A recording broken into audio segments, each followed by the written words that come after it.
Alright, so if I have faith in cooking one thing and one thing only, that's hamburgers. And I'm going to show you how to make the best ones. And yes, I'm aware that I look like Austin Powers.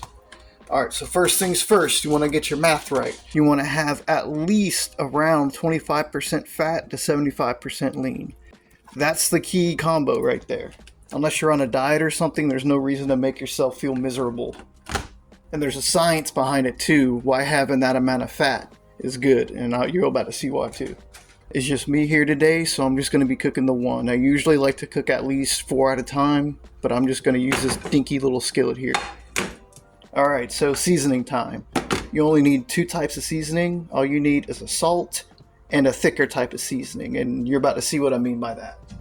So what I'll be using today is seasoned salt. You could use regular salt, a little bit of garlic salt, anything, but I always prefer my seasoning salt over everything.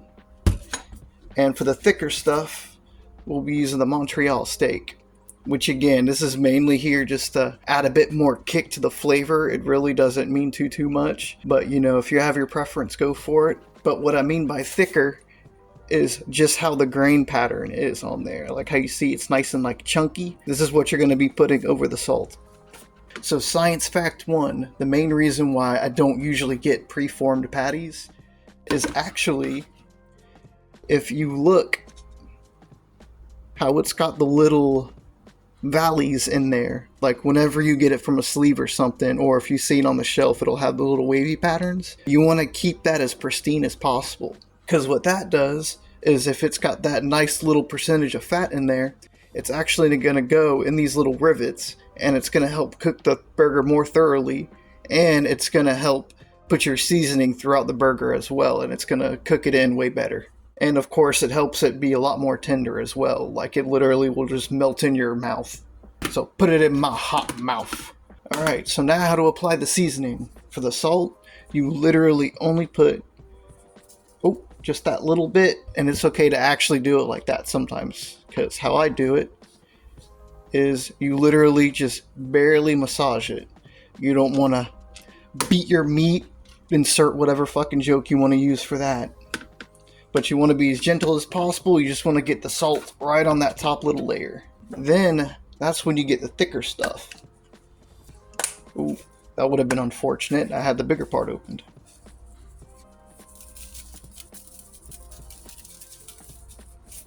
And this junk you could just straight cake on there. But you want to just barely pat it onto the surface. You never want to overhandle your meat, because like I said about those little valleys and rivets, if you're too rough when applying your seasoning, it's going to interrupt the little rivets, and then it's going to lose a lot of that science that I had mentioned before. Like it's not going to cook as thoroughly, and your seasonings aren't going to go through it, because all of this is just going to be transferred into there just via the fat and everything. So you don't have to actually pat it or get it into the burger. And the only thing I do with the burger is just press the sides, just to make sure, you know, the ends don't break off or anything like that. But I'm literally not doing that. I'm literally just going down the edges and just making sure it's nice and straight and autistically perfect. Now, some of you are going to hate me for this, but I'm a southerner, so I put butter on everything. So I put it at about medium heat or so, just enough to heat up the butter, and then I actually do a little trick with the butter as well. Now, because I'm usually used to cooking, like I'll cook a whole thing of these all at one time, and I'll show you the trick that I use as well. So the trick that you see me do with this burger here, you literally only have to do one cycle, and you cook a batch of them in one that's probably about like that. So after you do one cycle of these, you don't have to season it, butter it, do anything. You could literally just use its own fat and grease, and that'll cook all the flavor back into whatever you cook in after it. And it comes in handy too, because if you wanted to, you could drain out all the excess grease, and whatever little stuff is left, that's just straight seasoning. So I like to use that when it comes to gravy, or just hold on to it. And if I'm cooking anything else, like mac and cheese or any type of side, like rice or anything, I'll just dribble a little bit of that into it, and it'll just flavor it up and be even better. Alright, so it should be heating up a little bit now. So what you want to do is go ahead and add a nice chunk of butter.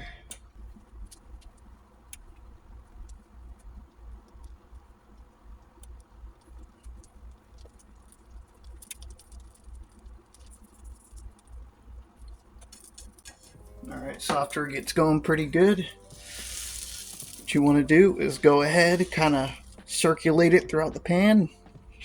Get your burger patty, plop, pick it up, flip, and there you go.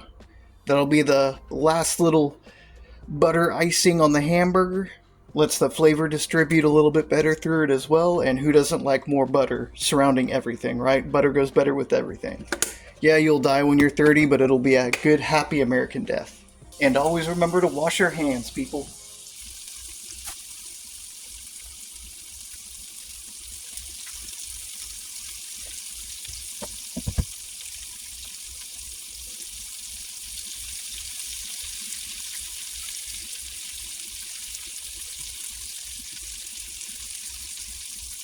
And I always go by sound too as well when I cook it, so if you hear any type of popping or anything just above a sizzle, turn down your heat to about half of what it was.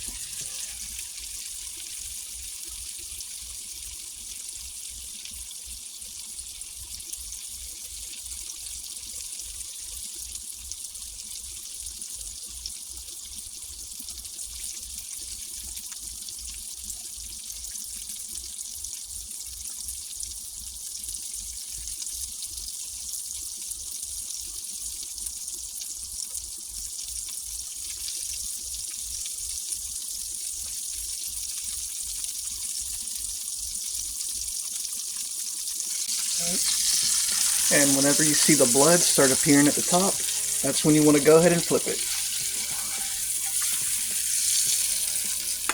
Yeah. And you never smash it, because all that does is just completely squish out all the juices and flavor that's caught in the middle of the burger. Which, if you followed my advice from earlier, should be nice and locked in there just from the little canals. And don't forget your drink of choice as well.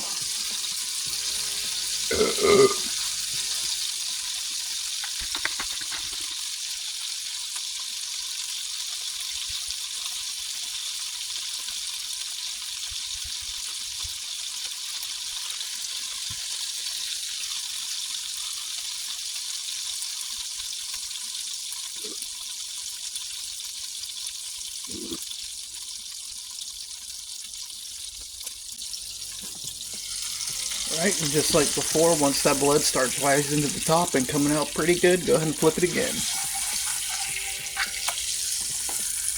Yummy, yummy, yummy.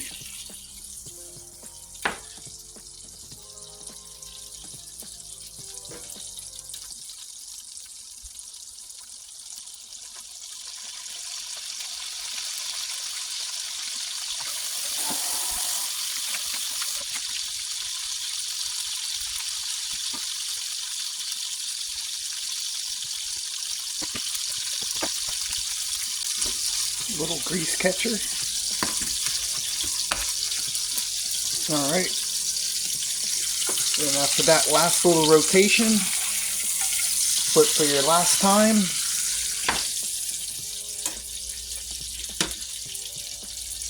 Go ahead and turn it off. And just let it finish cooking like that. And another key thing about, like I said, since there's a lot more grease and everything inside the actual burger, it's going to help cook it more thoroughly. So that last little bit of heat, it pretty much just helps cook itself. And like sometimes, even if you might not cook it all the way through, or at least you think, once it kind of sits at room temperature for about 5 minutes maybe, what looked even a little bit pink will immediately just be brown. Like it'll just cook itself, so no problems there at all.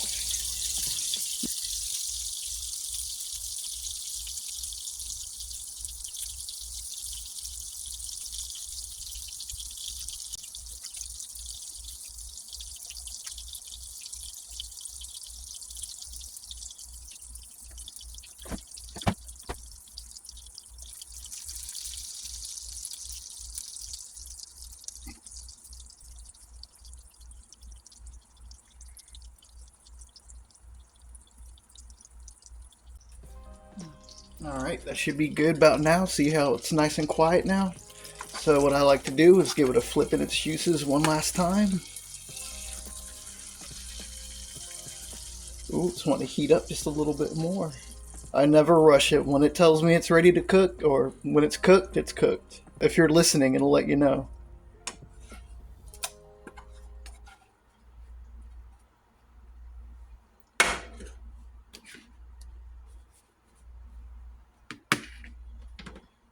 Put her down.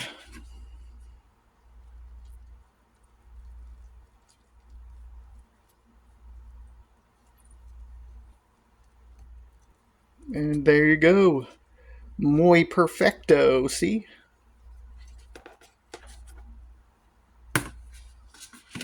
And what I'll do, since it's just going to be me cooking by myself, and I still got some patties left, I'm going to go ahead and keep this, and I like to keep this in the oven, and I'll use this for later.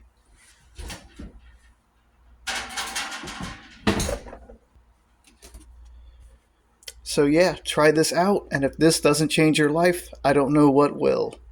You're welcome.